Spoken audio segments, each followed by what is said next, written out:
ever see a piece in the media and just realize, like, wow, Trump broke this person? This bothers me not at all and is pure comedy. Frame this one by Amanda Marcotte, who lists herself as, quote, the author of Troll Nation, How the Right Became Trump-Worshipping Monsters Set on Rat-effing Liberals, America, and Truth Itself.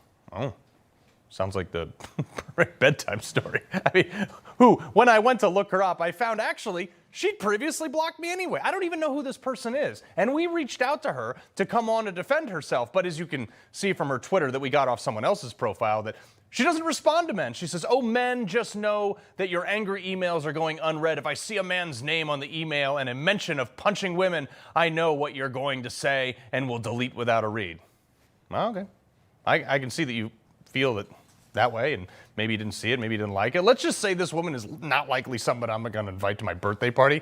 She wrote a piece for the far left-wing rag called Salon.com saying, men punching random women in New York City, a desperate gasp from the male rage-fueling MAGA.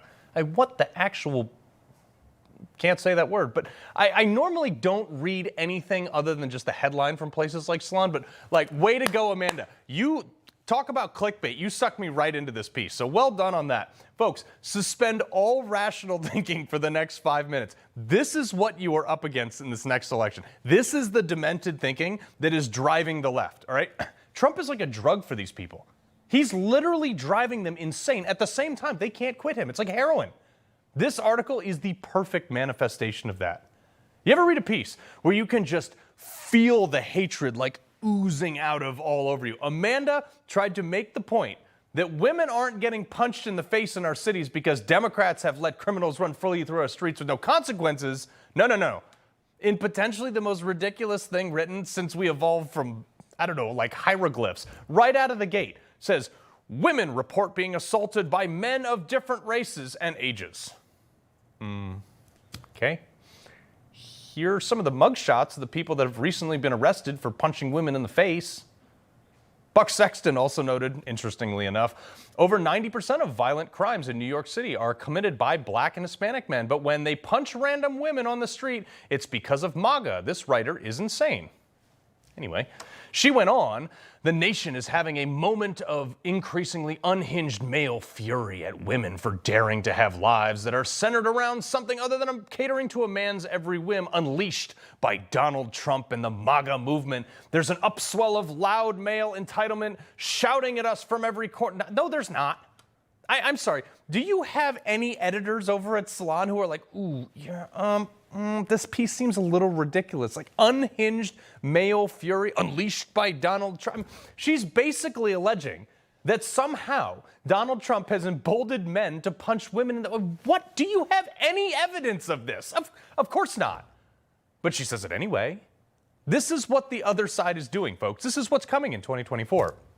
Look, Amanda, you are part of a party that is allowing men to identify as women and literally break women's skulls in these sports, give them concussions, mow them down on basketball courts, and you're going to lecture Republicans on some mythical manifestation of how we treat women? I mean, dear Lord. All the guys I hang out with, they hold doors for women. They pay for dinner when they go on a date. They treat women with respect. And I don't hang out with anybody that's not voting for Trump generally. This piece got even crazier. Amanda made the claim, quote, in our modern era that often manifests with men who are infuriated at women for looking at their phones, but I'm old enough to remember when I would get yelled at for reading books in public. I will take things that never happened for 500, please. As you read on, you could just feel the Trump derangement syndrome in this. I was literally laughing out loud, and honestly, I'm having a hard time telling you all these quotes in a straight face. She said, quote, the rise of MAGA is fueled by misogyny, but it's less of a backlash than a tantrum, a rage explosion by men who want to restore their dominance, but fear that this time women won't buckle to their bullying. This rash of men punching women in New York City captures this dark moment in a way. Wow, get over yourself. You have totally missed the mark here.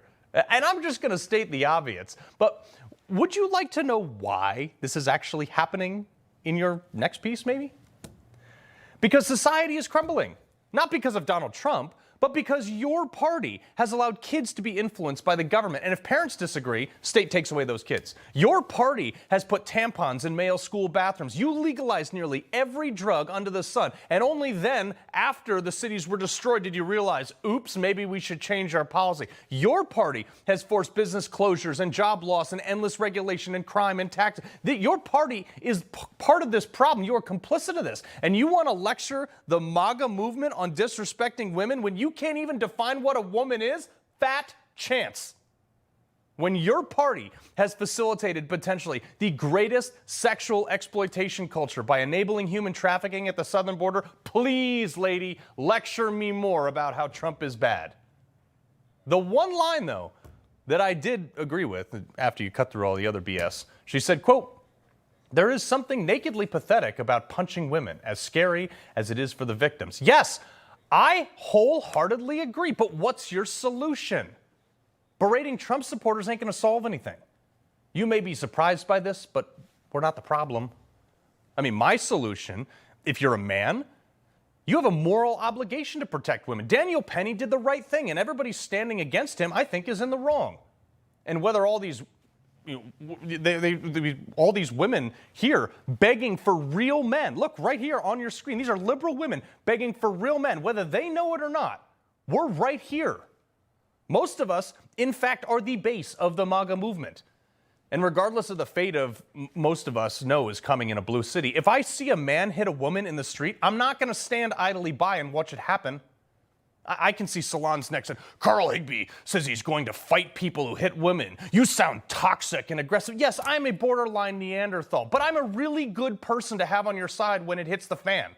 I mean, look, let's just clear this up. I am a 250-pound Navy SEAL that was sent overseas to do horrible things to bad people for a decade, so people like Amanda can sip her latte and spew perpetual victimhood in peace. I carry a gun everywhere I can that it's legal, and I will defend innocent people, particularly women, wherever I go. God forbid I have to. Because that is the one thing that men were put on this planet to do. We used to hunt woolly mammoths and saber-toothed tigers, and since we're all out of those, maybe we should take up criminals who hurt women. Life is too precious to obfuscate that duty, no matter what people like Amanda say. And you know what? I would even be there to defend Amanda if she was in need, no matter how much disdain she has for me, because that is what real men do. And men everywhere should be ready to do the same, because no matter how much we think we as a species have evolved, or at this point devolved, no matter how much technology, no matter how high these people build their ivory towers, we are still animals, and that is our role. And any feminist that wants to cry about what I'm saying, go ahead, I don't care. But I bet the farm that, God forbid, you and your purple hair is ever in trouble, you're not going to scream for a soft-handed feminist gender studies major that voted for Biden to come rescue you. You're going to pray that a calloused hand, God-fearing man is there to save your behind. Let's wake up, Amanda.